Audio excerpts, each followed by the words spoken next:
The Lord be with you. and with your spirit. A reading from the Holy Gospel according to Matthew. Glory to you, O Lord.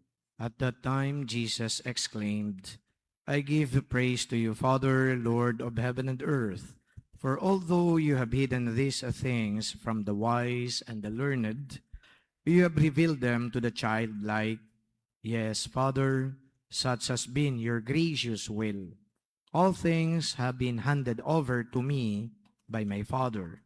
No one knows the Son except the Father, and no one knows the Father except the Son, and anyone to whom the Son wishes to reveal him. The Gospel of the Lord. Praise to you, Lord Jesus Christ. Siguro po mga 2 buwan na ang nakakaraan nang meron pong isang pari na hinirang para maging obispo. Noong pinatawag po siya ng papal nuncio, tinanggap po niya ang appointment. So meaning to say, siya ay na-schedule para maordinahan bilang obispo. Ngunit mga ilang linggo bago ng kanyang ordinasyon bilang obispo ay nag-back out ang pari na to. Hindi ko na babanggitin kung sino to at hindi ko na rin babanggitin kung anong diocese. But then again, it was widely publicized.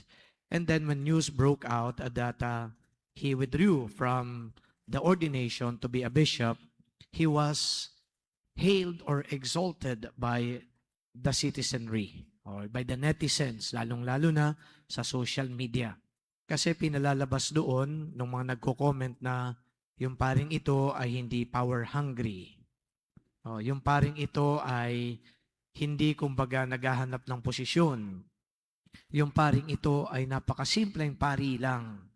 Yung paring ito ay hindi entitled. Yung paring ito ay napaka-humble. Okay, so ang dami-dami magaganda.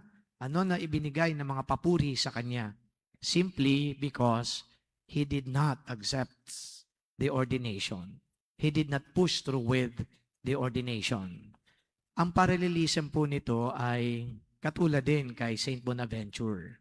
Kay Saint Bonaventure naman, hindi nung siya ay nahirang bilang isang obispo, kundi mas mataas pa. Nung siya ay pinili para maging kardinal, ayaw din niya na maging kardinal. And you know very well kung ano ang posisyon ng mga kardinal sa hierarchy ng simbahan. Sila yung mga closest collaborators, advisors ng Santo Papa.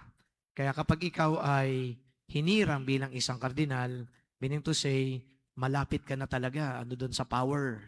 Meaning to say, mismo yung power o yung authority ay nagko-consult sa'yo. Kaya kapag naging kardinal, malaking bagay yan para sa isang obispo o isang pare na nahirang sa college. Kaya nga, kapag meron pong mga kardinal na mga Pilipino, nagbubunyi po ang buong Pilipinas. Lalong-lalo na kung yung kardinal na yan ay dinala po doon sa Vatican. So you can just imagine the prestige. But then, Saint Bonaventure did not accept, the appointment to be a cardinal. He didn't want to be a cardinal kasi si Saint Bonaventure kinilala din for his humility. Yung mga tao talagang sa kanya ay naniniwala, nakita yung kanyang integrity, yung kanyang credibility, at saka dagdagan pa yung kanyang talino, yung kanyang kabanalan, pinagsama-sama. Kumbaga walang question na dapat itong taong to ay mapabilang sa hanay ng mga tinatawag nating otoridad sa simbahan, yung mga ando doon na sa taas ng hierarchy ng simbahan. But he didn't want to be a cardinal. Pero yung pong Santo Papa noon, nakita niya kasi yung qualities itong si Bonaventure, kaya ang ginawa niya, nagpapunta siya ng kanyang mga representatives. Pinuntahan po ito si Bonaventure kasi nagtago na eh. Ayaw nga siyang malocate pero nalocate pa rin. So nung nakita siya at ibinigay sa kanya yung mga gamit bilang isang kardinal, mga symbols bilang isang kardinal, gusto pa nga niyang itapon kasi ayaw niya. But then again, na-realize niya, it is not anymore about him, but it is about the position. It is about, the contribution that he can make. So kahit na nagdadalawang isip, tinanggap pa rin niya. But again, the point of the matter is, he was a very humble person. One who shuns power, one who does not actually mind being just a simple priest, because for him, being a priest is enough to serve the people.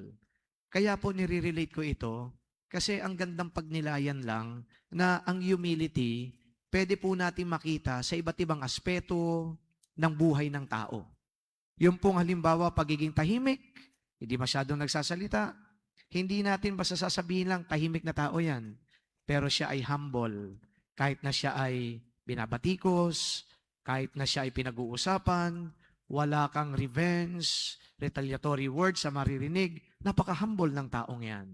O di kaya, pwede din yung humility, makita natin, tumutulong, nagbibigay, halimbawa ng mga donasyon, pero ayaw niyang marinig yung pangalan niya na ina-announce. Sabihin natin, tahimik lang siyang tumutulong, napaka-humble ng taong yan. So pwede din naman na siya na lang ang gumagawa ng lahat ng bagay. Sa mga magkakapatid, hindi nagrereklamo, hindi lang po siya mapagparaya, kundi very humble yung taong yan. So we can see humility in so many facets of life. But in the particular case of the priest, who I shared with you, the story of being appointed and yet he renounced it, he rejected it, and then Bonaventure, ando dun sila sa posisyon. Iniaangat, pero gusto nilang manatili ng mga paa ay nakatapak sa lupa. Yun po ang ibig sabihin talaga ng humility. It comes from the word humus. Ang ibig sabihin po ng humus ay lupa.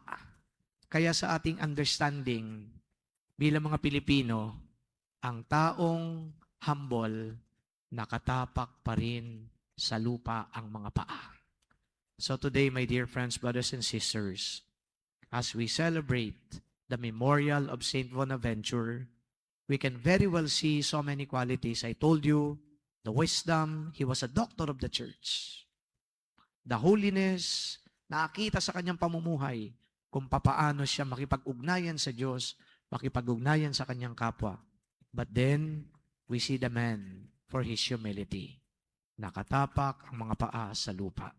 May we learn from Saint Bonaventure. And indeed, as we celebrate this Mass in his honor, may that grace of humility be imparted to us by the Lord. Amen.